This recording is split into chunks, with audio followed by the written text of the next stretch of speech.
we look at the stories that we have that shape and control our lives, we can get a lot of clarity on why we're doing the things we're doing or why we're not doing the things that we're doing.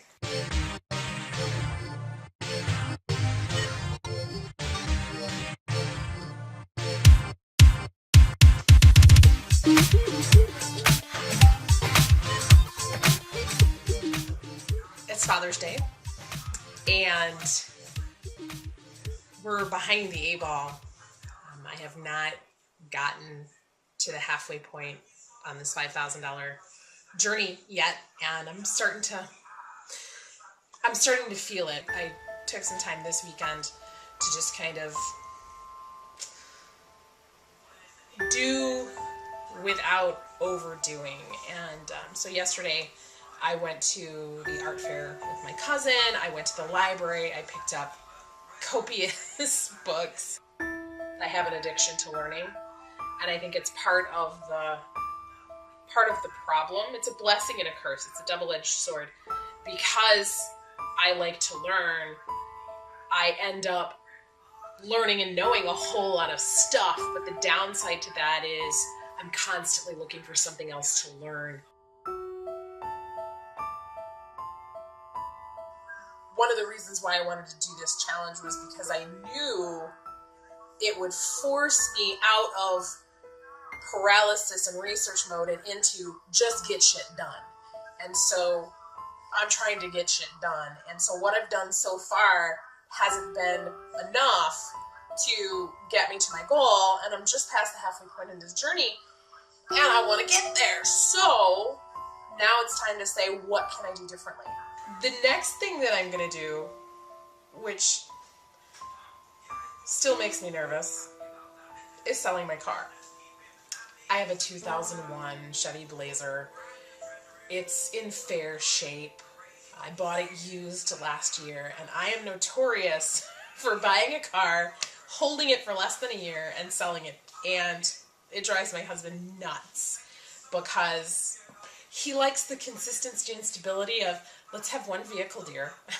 Let's have one car, and let's keep it for a while. I got a used minivan and drove it for a few months, and then I had an opportunity to work with a client in New York, but the only way I was going to be able to do that is if I got out there to meet him face to face, and that car wasn't going to make it.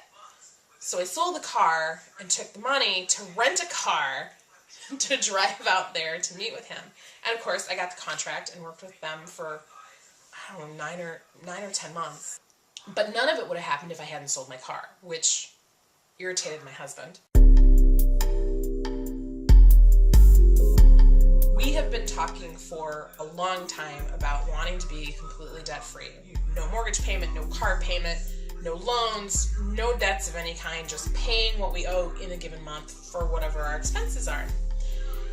And as wonderful as that sounds, the biggest hurdle we have to that, aside from my student loan, which we're still making payments on, is my husband's need for a newer car, which always comes with a car payment, or has always come with a car payment to this point. But it's a mindset thing, and I'm coming to learn that the stories that we tell ourselves are very powerful. They control how we move and have our being in the world. His need for stability and security, and how he perceives stability and security, dictates every decision that he makes with money, every decision that he makes about where he's going to live, what he's going to do. And I say that using him as the paradigm, but the same thing holds true for me. The same thing holds true for you. So I bought a used car because I didn't want a car payment. And he bought a car that had a payment because he wanted something that was reliable and stable and was going to get him from point A to point B regularly. And I get that. I totally understand that. I've had the car almost a year, and I've paid less than half of what he pays every year for a car. And I don't get it. I don't understand. This math doesn't work for me. I recognize that I was caught up in so many patterns. I'm still caught up in a lot of patterns. And I still have this small little seed of, I may not make that. I may not make that goal. I don't want to feel the sadness and the heaviness and the weight of disappointment. So rather than go all out and show up and see who's there with me, I push a little bit out and see who responds, and if no one responds, I move on to the next thing. It's even evident in a production like this. 30 days to $5,000, 30 days to $5K. I'm either going to hit it or I'm not. And whoever shows up to watch is going to show up to watch. And if they don't show up, fine, I'm moving on to the next project in 30 days. I'm just going to do it, and I'm not going to hold my breath, and I'm not going to worry about it because there's always another project. That is true. And at the same time, that laissez-faire attitude gives me license to not really fully own what matters to me. My whole life, I've wanted to be a major player in the music industry. I've wanted to be a performing artist with fans all over the world and an audience that knew me, that knew who I was, that loved me for me and what I could bring to them. And I've never, in my entire adult life, put myself in a position where I could truly step into that. I'm in a position to be able to finally do that, and it's such a foreign concept to me that, number one, I don't know how, and number two, I'm scared to death. I don't want to be disappointed anymore. If you're tired of feeling disappointed, what are you going to do about it? There are two options. I can shut down and never do anything again. Well, there are three options. I can shut down and never do anything again. I can keep doing what I'm doing and keep got what I've got. Or, instead of just sharing a piece of me, sharing a little sneak peek or a portion of me or a little glimpse of me or a little part of me, and just putting a little out there to see who bites, I can put out the whole smorgasbord. It's not just about doing whatever it takes here in this one little area where it feels safe and comfortable. It's about doing whatever it takes across the board. And if some part of the world sees me as obnoxious or arrogant or, not for them, then I have to be okay with that, because there's this other part of the world that's going to go, hot damn it, hallelujah, where have you been all my life? That's my lesson this week, I think. That's what I'm really working on, is what can I do to keep putting myself out there, this story, this show, this journey. What can I keep doing to share this with the people who need to hear it? We are both our shadows and our brightness. We're the warts and the sparkle. We're all of it, every day. And some days are more sparkly than others, and some days we're a little more wart-ridden than others. And we have to be okay with that, and I've not been okay with it. Marketing for the world is dangerous. Because it's this faceless, nebulous conglomerate of people that may or may not identify with you. It's not about showing up for the world, this nebulous conglomeration of people. It's about showing up as me for my world. And it's still dangerous. It's still vulnerable. And it's also the most powerful thing that I or anybody can do at any given moment in time. To stand up in front of the people that know you, like you, and trust you and say, this is what matters to me, and I think it should matter to you, and I want you to come on this journey with me. It's like that scene in Jerry Maguire when he's like, who's coming with me? And everybody else is like, dude, I don't know what you're talking about, but I like my job. I'm staying right here. And he's like, fine, I'm taking the goldfish. I think we all have one of those moments where we stand up and say, who's coming with me? And the people around us go, peace be the journey, bro.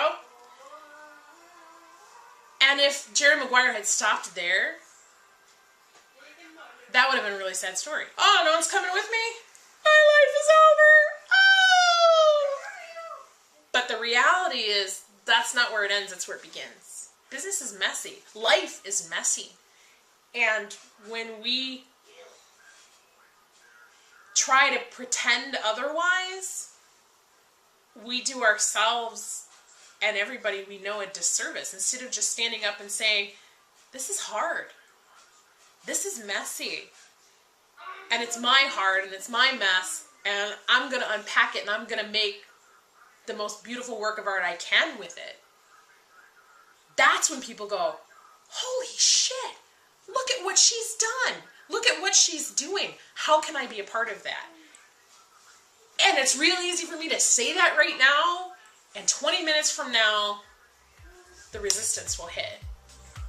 And it's what I do with the resistance that makes the difference. I've had a long history of being unemployed, which kind of sucks.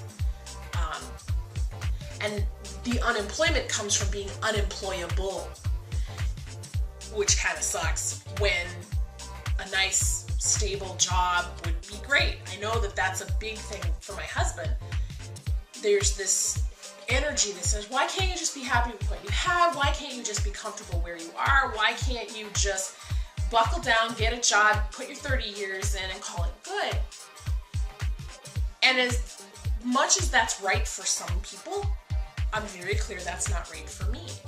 And so I can't just mindlessly type and file and answer the phone. I did it for several years when I was in my 20s, and I went to poke my eyes out with my number 2 pencil. I struggled as an employee because I could see ways to make things better, and especially in a union environment, they didn't want that. They didn't want things better. They wanted things to comply. I'm not a compliant person. I try to be, but the minute I see something that is out of whack, I want to fix it. You know, I'm hardwired to want to see things better, to improve things. That's why I called myself a business improvement specialist for many, many years, and still do sometimes, because that's what I do. I go into somebody's business and I see what's wrong, and I go, okay, well, I see how you can fix these things. And no, you probably don't want to try and do them all at one time because that will blow your mind, but which one can we start with? You can make metric tons of cash and not be profitable. Or you can make metric tons of profit and kill yourself in the process. And on the other side of that coin, you cannot make enough money to pay the bills. And you can continue to lose money month after month and not sustain yourself and end up going belly up. You've got to be profitable and sustainable. And that's one of the things that breaks my heart when I get into a company as an employee, because when I see them doing stuff that's going to kill the company, I can see far enough down the road to know, if you don't change this, this is going to be a problem. This is why people won't hire me as an employee, because I got a brain in my head. And I don't say that to belittle other employees, because my husband is an employee and he's a damn good one.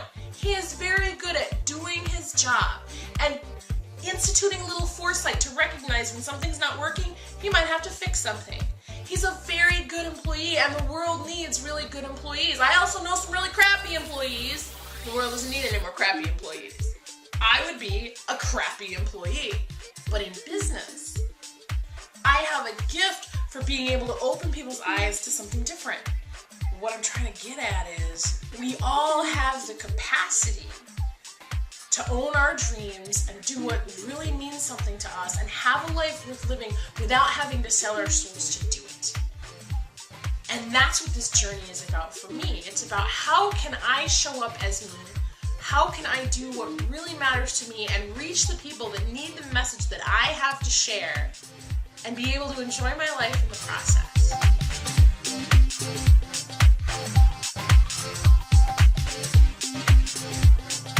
I still have a lot to learn. I've been doing this for 20 years and I still have a lot to learn, because there's always something more to learn. Yay! It's the double-edged sword of a learning addiction here.